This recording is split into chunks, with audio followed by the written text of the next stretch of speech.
gumagamit daw kayo. Amunin ko sila, ipadrag test nila kami, pustahan pa. Oo. Kahit ngayon mismo, papayag ako. Para akong mababaliw eh. Patayin ko kaya yung sarili.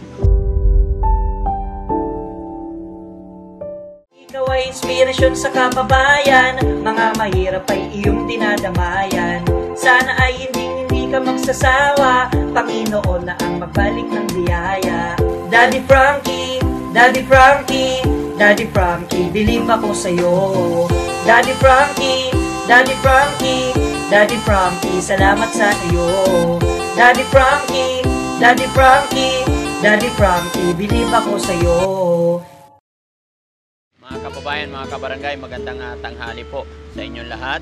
At kumusta po kayong lahat? Sana po ay nasa mabuti tayong kalagayan. Mga kababayan, kung napapansin nyo po, nandito ako ngayon sa harapan ng bahay ni Ate Neneng. Yung Amerikana, yung binabansagan nilang Amerikana dito sa lugar na ito. At ito yung mga improvement, mga kababayan. Maganda na, naikabit na yung mga dingding. Pero ayon nga kay Kuya, hindi ganun kabilis kasi mag-isa lang siya. At saka hindi na pwedeng kumuha pa ng panday na kasama niya para hindi na ganun kalaki ang gastos. Dahil yung binibigay nating budget is pampili lang talaga ng materyales.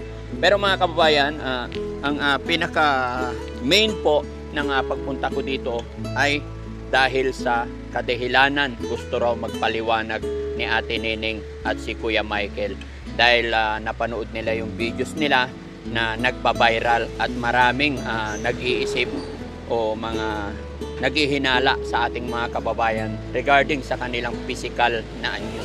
Sabi nga ni Ate Neneng, hindi porkit payat ay may ginagawa ng masama. Kaya sa araw na ito, tumawag sa akin si Ate Neneng para daw maipaliwanag din niya ang kanyang side kung paano at anong nangyari talaga sa kanila. So mga kababayan, ano nga ba? At samahan niyo ko para kung ano ang ipapaliwanag, ano ang ikikwento ni Ate Neneng at si Kuya Michael sa kanila, sa nangyari sa kanilang buhay. Mga kababayan, samahan niyo po ako at magandang araw po sa inyo lahat. Tara! Andito na po tayo sa bahay ni Ate Neneng. At yun nga po, kaya nandito kami dahil gusto niya po ipaliwanag yung kanyang side regarding po sa naging kuro-kuro na parang napaghihinalaan sila na sila'y gumagamit ng pinagbabawal na gamot. Kaya nagulat po ako, si Ate Neneng mismo ang nag-message kay Daddy Frankie na gusto raw niyang magpaliwanag kung bakit at kung ano ang mga nangyari sa kanya. Ayan. So Ate Neneng, kumusta ka? Okay naman po ako at Daddy Frankie. Ate Neneng, ano yung nararamdaman mo nung nabasa mo yung mga comment ng ating mga kababayan? Alam ko marami kayong nababasa. Ako po si Naida Perez, nakatira sa General Mariano Alvarez, Cavite. Ang mga nag-ano sa akin, kasi hindi naman, kaya ako payat kasi dahil sa mga problemang na pagdaanan ko. Tsaka hindi naman kasi lahat ng tao pare-pares ng ng mga nasa isip. Ako po, hindi naman po ako gumagamit ng pinagbabawal na gamot, pati mga kapatid ko kasi sa mga problema rin namin na napagdadaanan din nila. Ako dati akong nag-ibang bansa, matagal akong nag-ibang bansa kasi kaya ako napauwi kasi yung amo ko hinuhuli ng immigration kasi nagpapaalis po sila ng mga bata pa. Yung mga requirements nila, pinapalitan po ng birth certificate, ginagawa pong 18. Ngayon po, yung promotion po namin nagsarado na kasi lahat po ng NBI, tas immigration po ng Pilipinas, sinuhuli po sila. Tas doon po sa Japan, hinuhuli din po sila ng mga pulis kasi bawal po yung ginawa po nila dito sa atin. So ayun mga kababayan, gaya po ng nakalap din namin na balita dito sa kanilang kapitbahay, si Ate Nining daw po ay matagal na nag-abroad. Galing po siya ng Japan. At patong-patong talaga ang naging problema nila dahil parang naging illegal ba? Ganun? Opo. Yung amo mo. Opo. O kaya naging uwi. Opo. Tapos tama ba yung sinabi na isa pang napauwi ka dahil mula nung lumabas yung sakit mo? Opo. Napauwi po ako dahil sa doon pa po sa Japan, meron na po akong mga parang kati-kati po. Tapos doon po, nagkaroon na po ng puti ng konti. Tapos, pinauwi na po ako ng apo na amo namin kasi po, ay bawal po sa amin kasi wala po lang pupunta sa namin, sa club po namin. Kung meron po silang makikitang sakit. Kasi, sa OFW po, sa amin, bawal po yung mga sakit na mga OFW na aalis. Pinapauwi po talaga. Kaya, ayun po, pinauwi na po ako ng amo ko.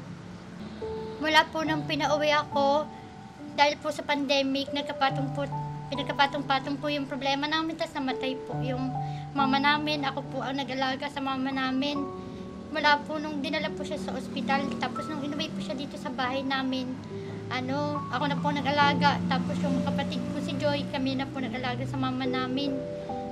Tapos po, yung mga yung mga nagsasabi po na po kami, nag-a-addict po kami, nagmagamit po kami ng pinagbabawal na gamot. Hindi po yun totoo. Kahit po nga magpa-drug test po kami, wala po yung katotohanan. Kahit magpa-drug test po kami para po malaman kung malaman po ng mga tao na kung talaga pong gumagamit po kami ng pinagbabawal na gamot. Kahit po ngayon magpa-drug test po kami, willing po kami. Willing kayo kahit dalhin ko kayo ngayon halimbawa. Opo, dahil po kasi sa problema nakaharap namin, kaya payat po kami lahat.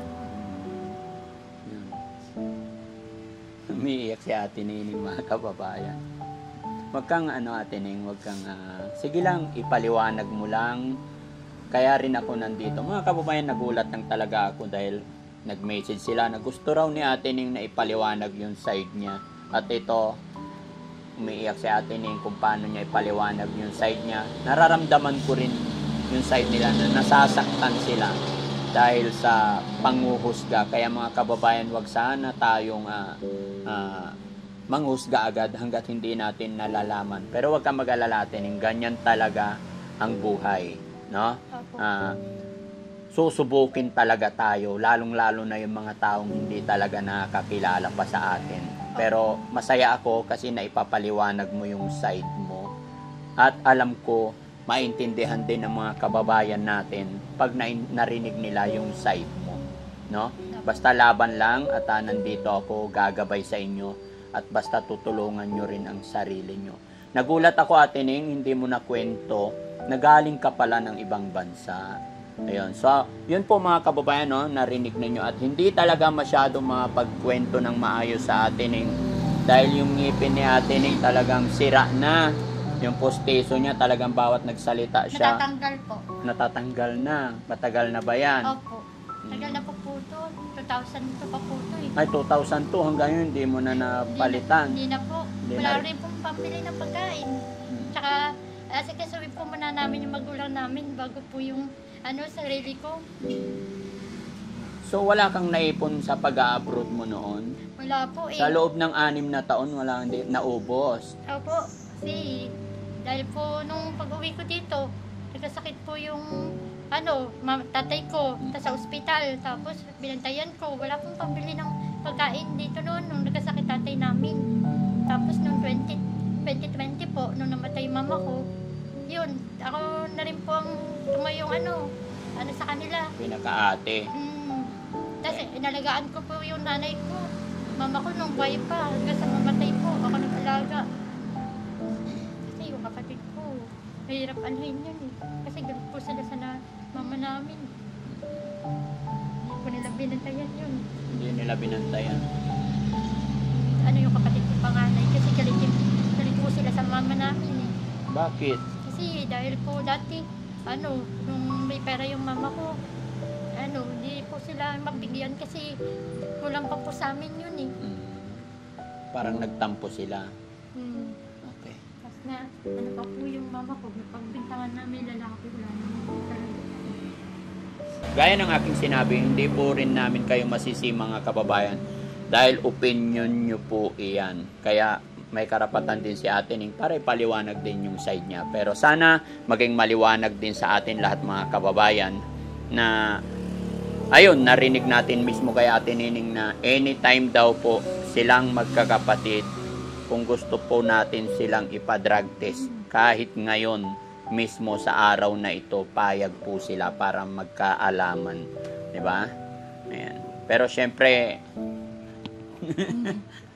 Kuya naman eh. oo. Pero syempre, ayaw kong manghimasok na sa part na ganyan. No? At least nagpaliwanag lang tayo. Kabataan mo siguro, ang ganda mo ate? Opo. Maganda ka. Sino kamukha mong artista? Wala po. Wala kang kamukha artista? Kasi daw ako eh, nung malita ko, parang Amerikana daw ako noon. Parang Amerikana. Oo. Ang swerte mo, ang tangos ng ilong mo. Kasi tatay ko po, matangos din yung ilong. Kasi yung lola po namin na nanay po ng tatay namin, half Spanish. Half Spanish. Ako, ang malas o ang pango. Okay lang kuya, at least sikat ka kuya oh. Gusto ko matangos ilong para hindi nila ako binabash. Hindi naman kuya, nasa ano naman po yun eh. Hindi naman ako nagpapa-apekto. Pero, syempre tao rin tayo. Ikaw ba na sabihan pango ilong, eh di masasaktan ka rin. Hayaan mo na, at least kuya. Di ba, sikat ikaw ka. nga umiiyak ka rin eh. Syempre nasasaktan din ako. Kaya sana, sabihin nila isang beses na ilong o pango, tama na. Pero sabihin nila, ilong. Kaya, it's hard, you know? Na po. Di ba? Okay lang yun kuya. Hayaan mo na po sila. Pero naiiyak ako. Kuya, bali, yun na po ang magiging natin. Ano? Daan natin para natin. Kahit na, kung may tayo sa natin, physical na appearance, sa ugali po natin maayos, madadala na rin po natin yun. Yes po. Kasi alam kong hindi ako pinagpala sa itsura, kaya pilit ko na lang inaayos yung aking pag-uugali para makabawi. Ayoko kasi yung ilong-ilong na nga, pangit pa ugali, di ba? Nga po. Kaya kung hindi ka pinalad sa itsura, bumawi sana tayo sa ugali, no?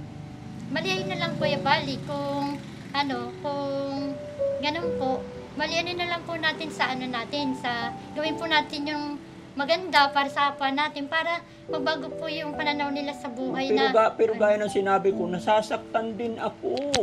Masakit. Wala po tayong magagawa dun kuya.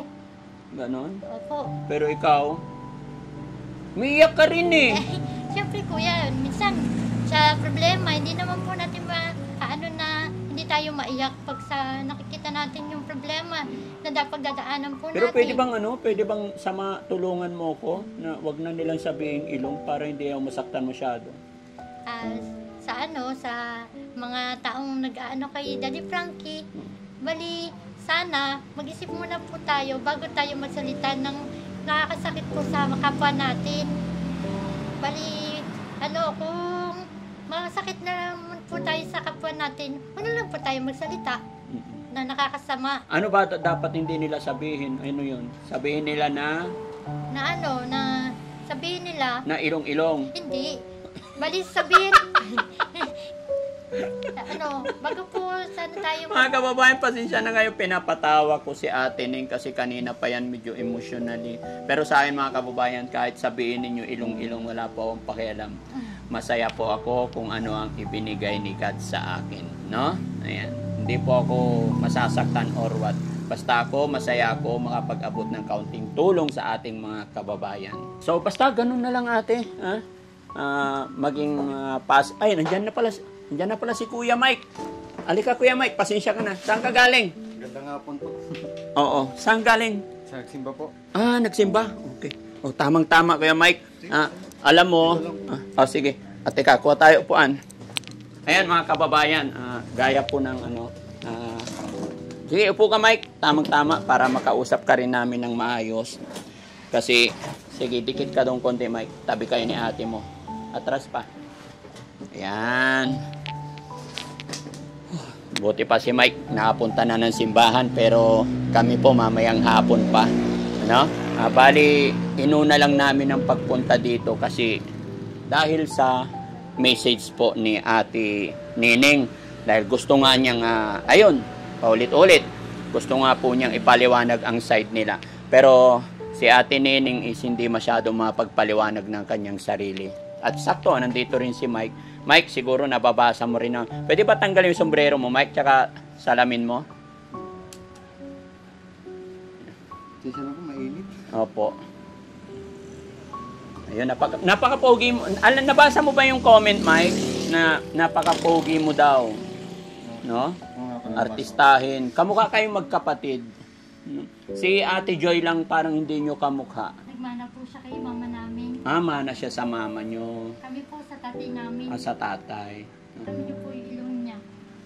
Tangos din. Wag na natin pag-usapan yung ilong, nasasaktan ako pag ilong na yung pinag-uusapan. Laro po. Okay. Dito na lang tayo doon sa yung reason kung bakit napunta ang Daddy Frankie. Bakit napabalik kami ulit. Kuya Mike, ano naman ang masasabi mo doon regarding sa sinasabi ng mga tao, karamihan? Hindi naman marami. May mangilan-ngilan na nagsasabi doon sa tanong. Magiging real talk na lang ako na yung sinasabi nila na parang nagtataka sila porkit payat kayo, gumagamit daw kayo. So, pwede bang ikaw ang magsalita regarding? Kasi si Ate Nining kanina nagsabi na rin, pwedeng sa'yo din manggaling. Hindi, po, ganito po kasi payat po talaga kami dati pa. May picture, may katibayan ako, picture payat talaga kami. Ako naman siguro, kaya hindi ako tumataba siguro dahil sa stress din, gano'n. Gawa nga ng ako nga lang din nagtatrabaho dito. Dati hindi naman kami ganito eh. Nagsimula lang talaga nung pandemic. Nung pandemic po kasi ganda ng trabaho ko. Sa pabrika ako nun, laki ng sinasahod ko, mga 8,000 gano'n. Kaya hindi kami masyado hirap nun. Tapos nung nagka-pandemic na, ayun, diba, nagpahinga. Tapos, yun, tuloy-tuloy na ay, wala na, sarado na yung kumpanya, gano'n. Nagsarado rin yung pinagtatrabahoan ninyo. Basta doon nagsimula yun nung pandemic talaga. Dati hindi naman kami ganito, nung nag-pandemic lang talaga yun, nagtuloy-tuloy. Tapos ganito po, yung sumabay pa yung mama ko na stroke. Yung mama ko po talagang may trabaho dito niyan sa amin. Siya lang mag-isa. Dati nag-aaral pa ako noon eh. High school. Tapos sabi ko, magtrabaho na lang din kaya kasi may edad ka na. Sabi ko gano'n. Para matulungan kita. Tapos nag-isip siya, nag-isip. Pero tumagal muna ng ilang taon bago siya huminto. Siguro mga 2 taon. Ano na ako noon, mga 18, 17. Tapos nung nag-usap ulit kami, sabi ko, sige na, dito ka na lang sa bahay. Ako na lang yung magtatrabaho para sa atin, sabi niya gano'n. Sabi niya, sige, bahala ka. Tapos si mama kasi may sakit yan, na lagi niyang iniinda yung sakit ng ulo niya. Eh sabi ko naman sa kanya, ma, ipa-check up natin yan, sabi niya. Sabi ko sa kanya, baka ano na yan, sabi niya. Hindi, kaya ko naman, lagnat lang to. Sabi niya, lagnat lang. Ayun, okay naman, gumagaling naman siya. Tapos may ilang araw, babalik na naman yung sakit ng ulo niya. Ayaw niya talaga ipa-check up talaga. Believe din ako dyan sa mama ko kasi ano nga, yung kumbaga, parang yung sa kanya, yung si Michael na nagtatrabaho dito, parang ayoko pa maging dagdag ako sakit sa ulo niya. Parang ganun yung nasa ano niya. Tapos, nung na-stroke na talaga siya, yung talagang stroke na, dinala namin yun sa ospital. Lahat yan, ng buong Cavite, Manila, 2 araw nga kami naghanap ng ospital po nun. Wala talagang tumanggap. Sama nga ng loob ko nun, sabi ko. Tapos, pasalamat din ako doon sa kapitan namin na yan, si Kuya Peter. Pagkatal, hindi po talaga kami iniwanan yan ni Kuya Peter. Sabi, tas, ayun na nga. Sabi ko nga sa mama ko, ma, sabi ko, alam mo naman na hindi ako nagkulang sa'yo, ginawa ko naman lahat. Sabi ko gano'n. Na-stroke na talaga siya. Tapos, nang isang beses, papasok ako ng trabaho. Sabi ko, bakit ganito na yung hinga ni mama? Sabi ko gano'n. Bakit ganito na yung hinga ni mama? parang iba. Kinabahan ka na. Ganito po kasi yun.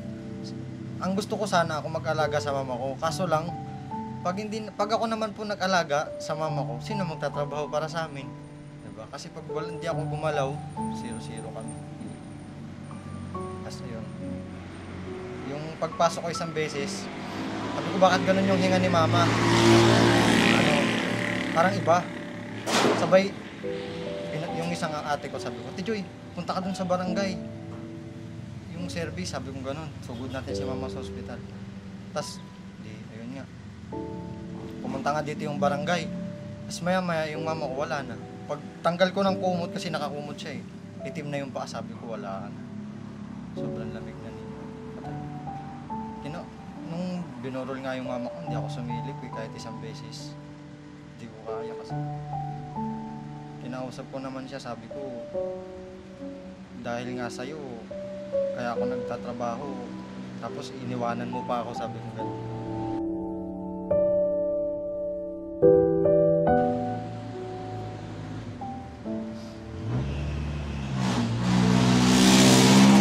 Tapos, kasi nga po pandemic na, di ba? Binurol siya, 3 araw lang. Nakiusap ako sa pulinarya na, boss, baka pwedeng gawin nating 5 araw. Hindi ko tinigilan yun kasi yun po yung huling araw na makakasama ko yung mama ko. Eh. Baka pwede niyong pagbigyan. Kasi ginawa namang 5. Tapos kinausap ko yung mama ko, sabi ko, ha, ginawa ko naman lahat. Hindi naman ako nagkulang sa'yo. Sabi ko, kaya nga ako nagsikap magtrabaho kasi para sa'yo. Tapos iniwanan mo pa ako. Tapos simula po nun, may balak pa nga po ako nang patayin yung sarili ko eh. Kasi yung mama ko kasi mahal na mahal ko talaga yun. Wala akong hindi gagawin dun para sa mama ko. Kahit magkautang-utang ako nun, para maging okay lang siya. Kaso wala talaga. Wala talaga. Buisit na pandemic po kasi yan. Huwag. Huwag mong sisihin ng kung ano man, laban lang. Tapos yun, ano naman masasabi mo doon? Naintindihan namin yung hirap na dinadanas nyo. Anong masasabi mo doon? Ano naman ang sagot mo doon sa sinasabi ng mga tao? Hindi, yung tungkol ko na sa gumagamit kami. Hindi po kami gumagamit. Kahit hamunin ko sila, ipadrag test nila kami, pustahan pa. Oo. Kahit ngayon mismo, papayag ako. Payat lang po talaga ako, pero hindi ako. Tapos ayun nga po, nung ilang araw namatay yung mama ko. Pinupunta ko kay mga tropa ko kasi para akong mababaliw eh. Mm-hmm. Sabi ko nga sa mga tropa ko, patayin ko kaya yung sarili ko. Sabi ko gano'n. Sabi nila wag. Kaya talagang nililibang ko yung sarili ko, pumupunta ako sa mga tropa ko dyan. Ayun nga, nagiinom kami. Siyempre sa stress ko rin. Oo. Sana naintindihan niyo. Tapos si Ate Joy, galing din pala ng ibang bansa yan. Ay, Ate Joy, si Ate Nining. Galing po siya. Galing siya. Tama ba yon na naka-6 na taon din siya doon tapos nung nalaman na may sakit siya, pinauwi na lang? Apo. Tsaka dati hindi naman siya ganyan. Nagkasakit lang siya sa dugo tsaka sa balat. Kaya nahinto rin siya. Nag-apply na rin po yan sa mga pabrika kaso hindi siya tinanggap. Hindi siya tinatanggap. Kaya naging ganto na lang. So, okay. Ganto Pero na. hindi naman po kami hirap sa pagkain. Hindi po kami hirap sa pagkain. Itong bahay lang po talaga napabayaan kasi nga may iniwang lupa sa akin yung mama ko. Hinuhulog-hulugan ko yun. Tapos yung sa kuryente namin, ang laki po kasi ng kuryente namin. Kaya hirap din talaga. Hinuhulog-hulugan ko rin. Kaya yung bahay napabayaan na. Hindi nabila ng materyales. So, ganun na lang. Basta, kaya yun lang yung salamat at na-explain ninyo yung side ninyo. Alam ko, one day, pag natapos yung ginagawa natin, pilitin natin ipakita natin na mali yung hinala ng ating mga viewers, no? At yun, sana mga kababayan, gaya ng laging sinasabi, huwag nating i-judge agad. Kumbaga, hanggat hindi kasi natin nababasa yung laman ng libro, hindi natin malalaman ng totoong kwento. Don't judge the book by his cover lang. Kasi minsan kasi, kita sa mukha, judge na agad, di ba? Tingnan muna natin. Huwag tayong Kasi syempre nasasaktan din po silang magkakapatid, lalo na sila na lang magkakasama magkakapatid. Kaya pasensya na kayo sa nangyari. Kaya nung nag-message si Ate Ning sa akin, nagpunta kaagad ako rito para masabi ninyo yung side ninyo sa patungkol na yun. So, kung ayun, mga kababayan, narinig ninyo po, anytime daw po, sa mga hindi naniniwala sa paliwanag ni Kuya Mike, anytime, payag siya magpa-drug test, no? So, sana maging maayos na at respect din sa ating mga kababayan, sa magkakapatid na si Ate Neneng, Ate Joy, tsaka si Kuya Michael. Kuya Michael, alam ko, mabuting tao ka, napakabait mo sa iyong mga kapatid. Hindi naman po ako nagpabaya sa kanila. Basta pag mawalan man ako ng trabaho, maghahanap ako ng extra. Maghahanap ka, oh. Sige, malay mo. Basta tuloy mo lang yung pagpapagawa dito. At alam ko marami tayong mga kababayan na may mabubuting kalooban para matulungan kayo. At syempre, nandito rin si Daddy Frankie para tutulungan at ipapakita natin na mali yung hinala nila, no? Ayan, so sana sa lalong madaling panahon ay matapos na to, no? Ayan. Asan nga pala si Ate Joy? Hinihilot po yung tito namin, may stroke. Okay, hinihilot din. O, sige. Sa mga nakapanood po ng video, pasensya na po kung ganito yung sitwasyon namin. Tsaka hindi naman po ako pabaya. Tsaka dun sa mga nangusga na gumagamit daw po kami, willing naman po magpa-drug test kahit ngayon mismo. Parang Mike, parang sabi nung iba kasi, parang takot ka sa camera. Ipakita mo nga yung kapugian mo, mga kaboy, napakapogi ni Mike. Hanapan ko siya ng mapapangasawa, no? Napakapogi ni Mike, kamukha niya si Ate Neneng. Kaya si Ate Neneng pumayat na talaga. Pero magpataba ka, Ate Neneng, ha? May Daddy Frankie, may po ako, waiter sa loob. Kaya hindi ka makain marami. Kunti-kunti lang. Kaya pala.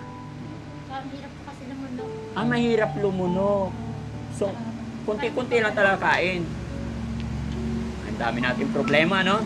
Pero pag-pray lang natin, yon mga kababayan. Kaya pala payat si Ate Ning, bukod sa sakit niya sa balat, may goiter daw po siya sa loob. Kaya hirap siyang lumunok. At si Kuya Mike, ganun talaga pag binata pa. Kahit ako noon mga kababayan, nung binata ako, payat pa eh. So, medyo lalaki ang katawan natin pag may asawa na tayo. May asawa na rin po sana ako, taga-Kalamba. Oo. Kaso lang, pinaliwanag ko naman yung sitwasyon na kung kunyari dito kami tumira, tutulungan namin sila. Yung mga, hindi pwedeng iwanan ko to, sabi ko na. Tapos one time nag-away kami. Pinapili niya ako, sabi niya. Silabaw ako. Kasi kung dito ka titira sa akin, focus ka sa akin, sabi ko. Sabi ko, kung di mo tanggap sitwasyon ko. Oo, di ba? Sige. Kasi ako, itong mga to, hindi ko pwedeng pabayan. Tanggap ko na ako lang talaga yung pag-asa nila eh. Okay. Tsaka, siyempre parang bawi ko na lang din sa kanila kasi sila yung nag-alaga sa akin nung maliit pa ako. Bakit hindi ko sila tulungan, di ba? Ngayon na malaki na ako. Ayun. Tsaka magkakapatid tayo, walang aayaw, walang iwanan. Ayun nga. Ayan. So, salamat. Nakuha namin ang side ninyo. Si Ate Neneng umiiyak na naman. Lumuluha si Ate Neneng pagka... Basta yung pangako ko sa kanila na magkaasawa at anak ako, nasa likod pa rin nila ako. Oo, tama sila yun. Huwag mo silang pababayaan para mas lalo kang bibiyayaan ni God, no? Ayan. Mga kababayan, maraming salamat. Sana po naging malinaw at maliwanag sa atin lahat regarding po kay Kuya Michael na mismo. At si Ate Neneng ay hindi masyadong pagpaliwanag nga po. So, may bigas pa kayo? Ayan, marami pa. O, yan yung binigay ko. Ha? Sige. Ilan lang naman kayo kumakain? 3 lang. O, kaya matagal. Okay. Nandyan naman yung bigas, mga kababayan. Alam ninyo, mga kababayan, yung mga iniisip ng iba, pagka totoo yung sinasabi nila, sa bigas pa lang, mawawala na yan dyan. Pero parang hindi pa nabawasan. No? Okay. So, alam nyo na yung ibig kong sabihin, mga kababayan. Nung unang na-meet natin si Mike is may sombrero, tapos hindi siya nakabihis masyado dahil nagkakarpintero siya noon. Pero kita nyo yung kapugian ni Kuya Mike. Paki-comment dyan, mga kababayan, kung sino yung kamukha niya. Pakita mo, bro, pakita mo. Kung sinong kamukha niya. No? Ha? Huwag kang mahiya. O, ayan. Kung sinong kamukha niyang artista, mga kababayan. Tapos hanapan natin ng mapapangasawa si Kuya Mike. Maraming salamat. Bago tayo tuluyang matapos, mga kababayan, shoutout ko muna ang Team Rise Above sa pamumuno po yan ni Tita Hanes. Maraming salamat po sa atin lahat and God bless po. Bye-bye.